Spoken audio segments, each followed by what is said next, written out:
বয়েলের সূত্রে বলা হয়েছে স্থির উষ্ণতায় নির্দিষ্ট ভরের গ্যাসের আয়তন গ্যাসের চাপের সঙ্গে ব্যস্তানুপাতে পরিবর্তিত হয়।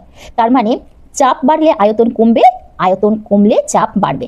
তাহলে ভি প্রপোর্শনাল টু 1/p, তার মানে ভি সমান কে ইন্টু 1/p, অর্থাৎ পিভি সমান কে। এটির অর্থ কি? এটার অর্থ হলো কোনো গ্যাসের স্থির উষ্ণতায় চাপ এবং আয়তনের গুণফল সর্বদা ধ্রুবক হয়। মানে একটা নির্দিষ্ট উষ্ণতায় কোনো গ্যাসের চাপ P1 আয়তন V1 থেকে পরিবর্তিত হলে চাপ P2 এবং আয়তন V2 হলে P1 V1 সমান P2 V2 হয়।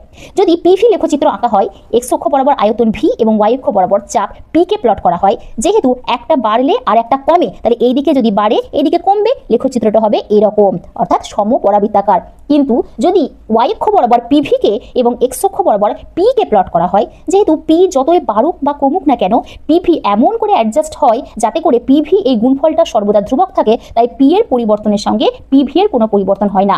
তাই পিভি বনাম পি লেখচিত্রটি হয় পি অক্ষের সমান্তরাল সরলরেখা। বয়েলের সূত্রে বলা হয়েছে স্থির উষ্ণতায় নির্দিষ্ট ভরের গ্যাসের আয়তন গ্যাসের চাপের সঙ্গে ব্যস্তানুপাতে পরিবর্তিত হয়। তার মানে চাপ বাড়লে আয়তন কমবে, আয়তন কমলে চাপ বাড়বে।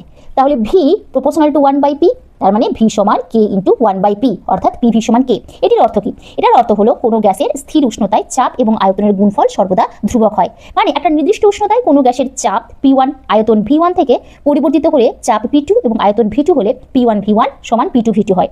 যদি পিভি লেখচিত্র আঁকা হয়, এক্স অক্ষ বরাবর আয়তন ভি এবং ওয়াই অক্ষ বরাবর চাপ পি কে প্লট করা হয়, যেহেতু একটা বাড়লে আর একটা কমে, তাহলে এই দিকে যদি বাড়ে এইদিকে কমবে, লেখচিত্রটা হবে এরকম, অর্থাৎ সমপরাবৃত্তাকার। কিন্তু যদি ওয়াই অক্ষ বরাবর পিভিকে এবং এক্স অক্ষ বরাবর পি কে প্লট করা হয়, যেহেতু পি যতই বাড়ুক বা কমুক না কেন, পিভি এমন করে অ্যাডজাস্ট হয় যাতে করে পিভি এই গুণফলটা সর্বদা ধ্রুবক থাকে, তাই পি এর পরিবর্তনের সঙ্গে পিভি এর কোনো পরিবর্তন হয় না। তাই পিভি বনাম পি লেখচিত্রটি হয় পি অক্ষের সমান্তরাল সরলরেখা।